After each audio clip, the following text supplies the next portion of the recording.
הלכתי לאיבוד בפרדסים של גן עדן, לבדי עם המקל, התרמיל והשעון, המון תקווה ושפע נחישות מתלוות אליי בדרך הקסומה הזו. Alors Liora, nous nous trouvons aujourd'hui à En Gedi, donc à peu près 80 km de Jérusalem. Comment on est arrivé ici? Alors on a roulé à peu près 1h15 depuis Jérusalem. On a pris la route numéro 1 de Jérusalem à la mer Morte et on est descendu sur la 90 jusqu'à En Gedi. Maintenant il y a plusieurs En Gedi. En Gedi le kibbutz, En Gedi l'école de la nature, En Gedi le spa. Là on est dans un parcours de la réserve naturelle qui s'appelle Nahal David. Et c'est ce qu'on va faire maintenant. Alors avant d'entrer dans cette réserve naturelle, on va dire d'abord aux automobilistes d'être prudents sur la route. Très prudents sur la route, c'est une route qui est sinueuse. Il y a eu beaucoup d'accidents malheureusement mortels aussi sur cette route, donc beaucoup de prudence sur cette route. On y va tranquillement. Alors ça appartient aussi donc à Reshet Shmurat HaTeva d'Israël. Donc là aussi, on a payé un droit d'entrée. Le tarif de l'entrée est de 28 shekels pour un adulte, 14 pour un enfant. Et on peut aussi rentrer évidemment avec la carte Matmon, l'abonnement à l'année, qui donne accès aux réserves naturelles. Alors qu'est-ce qu'on peut voir ici? Alors ici, c'est la nature. On ne peut pas rentrer avec de la nourriture dans cette réserve-là. On ne peut pas fumer non plus. Il faut juste se laisser porter par la nature, les cascades, la faune, la flore, se reconnecter un petit peu à nous-mêmes, à notre environnement. C'est une merveille. Alors on y va? On y va!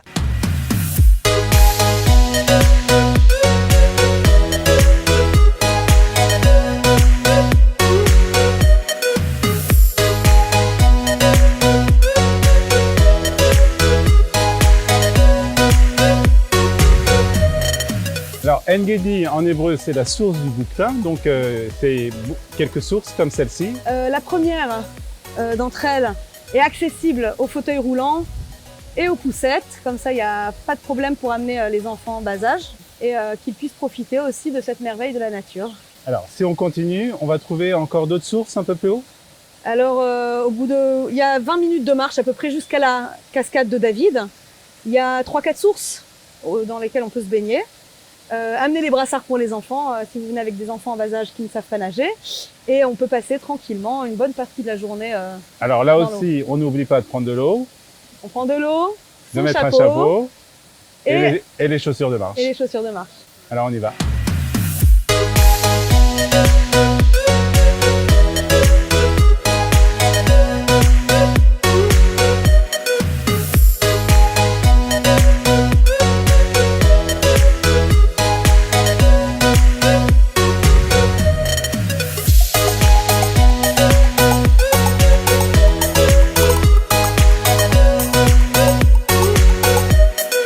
Alors Liora, on est en plein cœur de En Gedi. Et En Gedi, c'est un site qu'il faut faire avec la Bible à la main. Alors, je pense que la Bible est indispensable ici. Le site d'En Gedi a inspiré plus d'une personne. Alors le premier, c'est David, avant qu'il devienne roi. David a fui le roi Shaoul et s'est enfui dans les grottes d'En Gedi. C'est la raison pour laquelle aussi le parcours s'appelle le parcours de David. Et ensuite, c'est au tour de son fils Salomon. Le roi Salomon, qui, dans le Cantique des Cantiques, décrit un passage « Eshkol hakofer dodili vefarme En Gedi ». Mon bien-aimé est pour moi une grappe dans les vignes d'En Gedi. Donc En Gedi, on le mentionne dans le Tanakh. C'est-à-dire qu'ici, il y avait des vignes, visiblement, à l'époque. Peut-être pas des vignes de raisin, mais quand on parle de kofer, on parle de henné, de la plante du henné. D'accord. Alors certainement, il y avait des plantations de henné ici. Et ensuite, ce paysage a aussi inspiré le roi David quand il a écrit le Teilim, le psaume de Barchi Nafshi. Alors, je vais vous lire quelques passages de Barchi Nafshi, parce que avec la Bible en main, tu peux voir tout ce que tu lis ici. Tu fais jaillir les sources dans les vallées. Elles poursuivent leur course entre les montagnes. Elles abreuvent toutes les bêtes des champs. Les onagres y étanchent leur soif. Sur les bords, les oiseaux du ciel font leur demeure. Ils élèvent leur ramage. Du haut de ta résidence, tu arroses les montagnes. La terre est nourrie du fruit de tes œuvres. Tu fais croître l'herbe pour les animaux domestiques, des plantes pour l'usage de l'homme.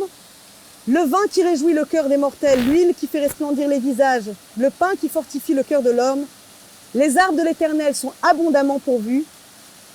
Les oiseaux bâtissent leur nid. La cigogne fait des cyprès sa demeure. Les montagnes escarpées servent de retraite aux chamois. Les rochers de refuge aux gerboises. Il a fait la lune pour marquer le temps et le soleil connaît le terme de sa course. Donc c'est vraiment la description de ce qu'on voit Tu lis ici. ici les psaumes du roi David. Tu te dis, il était là, à En-Gedi, a décrit ce qu'il a vu et on a fait des psaumes.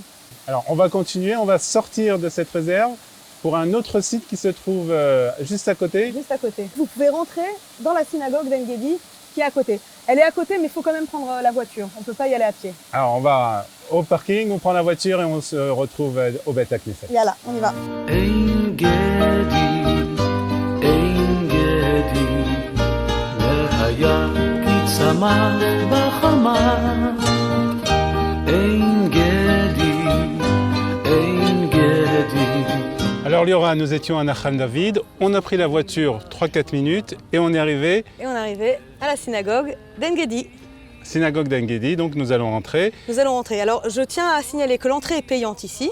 Elle est de 14 shekels pour les adultes et 7 shekels pour les enfants. Mais si vous avez été à En-Gedi, au parcours de Nachal David ou de Nachal Arugot, c'est un deuxième parcours, une deuxième randonnée qui est plus longue et qui est vraiment à quelques minutes d'ici, eh bien, vous montrez juste votre ticket à l'entrée et vous pouvez profiter de la synagogue. Alors on y va, on rentre. אך אין גדי נווה מדבר יום חדש אינו דומה לאמש ועתיד מזהיר צופן למחר Liora, nous sommes à l'intérieur donc, du Beth Knesset. Quelle époque d'abord le Beth Knesset? Alors on est au sein du Beth Knesset, de la synagogue d'En-Gedi, de l'époque romaine tardive byzantine. C'est une synagogue qui a été en fonction du IIIe siècle au VIe siècle de notre ère. Alors ça c'est vraiment typique de l'époque, un parterre de mosaïques. Les artistes faisaient en mosaïque ce qu'ils voyaient à l'époque, c'est-à-dire les oiseaux de la région, des fleurs, beaucoup de formes géométriques, c'était très à la mode. On a en face des ruines du Haron à Kodesh. On peut voir un mikvé, donc des bains rituels où les Juifs se purifiaient. On peut voir une rue ancienne, on peut voir des habitations anciennes. Là, on a une inscription là-bas en araméen, où d'abord, il y a tous les noms des hommes depuis Adam Arishon, depuis le premier homme jusqu'à Yéphet qui sont mentionnés. Il y a aussi les signes du zodiaque qui sont écrits. On a aussi les remerciements pour les gens qui ont participé, les donateurs qui ont participé à la construction. Et ensuite, on a une inscription qui pourrait penser à une malédiction. C'est tout celui qui provoque son prochain, dit des mauvaises paroles sur son prochain, du Lachon Hara, aux non-juifs, ou alors vole les biens de son prochain, ou tout celui qui dévoile le secret de l'extraction de la farsémone, il sera excommunié. Il ne fallait pas dévoiler le secret puisque c'était vraiment le travail, c'était vraiment la source de revenus de ce village-là.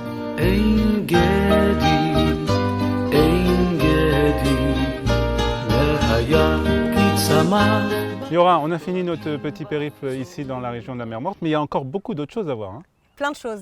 Si vous voulez bien profiter de la région, je vous conseille de dormir sur place, soit à l'école de la nature à côté de Nachal David, soit au kibbutz En-Gedi près de Nachal Arugot un petit peu plus au sud. Et il y a d'autres parcours évidemment à faire. Alors qu'est-ce qu'il y a encore d'autres endroits? Indispensable d'après moi, c'est le lever du soleil à Masada par le chemin du serpent, Ça, symbole de l'héroïsme et de la révolte des Juifs contre les Romains. On a aussi Nachal Bokek, qui est un petit sentier près de la mer Morte. Et évidemment, les bains de boue, les fameux bains de boue que Cléopâtre faisait dans la mer Morte, évidemment toujours dans une plage surveillée, à En Bokek. Donc beaucoup de choses à faire. On se donne rendez-vous pour une prochaine fois dans la région de la Mer Morte. Merci. Avec grand Liora. plaisir. Et Chag Sameach. Chag Sameach. הלכתי לאיבוד בפרדסים של גן עדן לבדי עם המקל, התרמיל והשעון, המון תקווה ושפע נחישות